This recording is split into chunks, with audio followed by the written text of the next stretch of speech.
প্রেমে বিচ্ছেদ হওয়ার পরে তোমার যদি মরে যেতে ইচ্ছে করে তাহলে বাড়ির পাশে কোনো হসপিটালে গিয়ে দেখে এসো।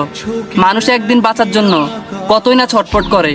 সামান্য অভাবে যদি তুমি দিশারা হয়ে যাও তাহলে রাতের আধারে রাস্তার পাশে গিয়ে দেখো, তাদের পেটে নাই ভাত, তাদের মাথার উপরে নাই ছাদ, তারপরেও তারা কত সুখী।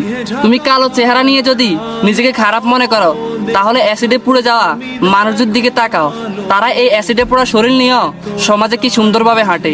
তোমরা যারা ভাবতেছ ছেলে হলে ভালো হতো, মেয়ে হয়েও ভালো হতো, তাদেরকে একটা কথা বলতেছি, তোমরা তৃতীয় লিঙ্গের দিকে তাকাও। তারা পরিবার থেকে এবং সমাজ থেকে বিতাড়িত হওয়ার পরও তারা নিজেদের জীবন যুদ্ধে তারা কিভাবে এগিয়ে যেতে যাচ্ছে।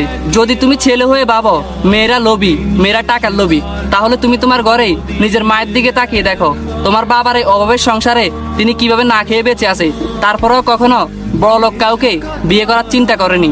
যদি তুমি পুরুষকে দেহলোভী এবং দোকাবাজ ভাবো তাহলে তুমি তোমার বাবার দিকে তাকাও, তার ছোঁয়ায় শুধু ভালোবাসা, আদর আর স্নেহ ছাড়া কিছুই নাই।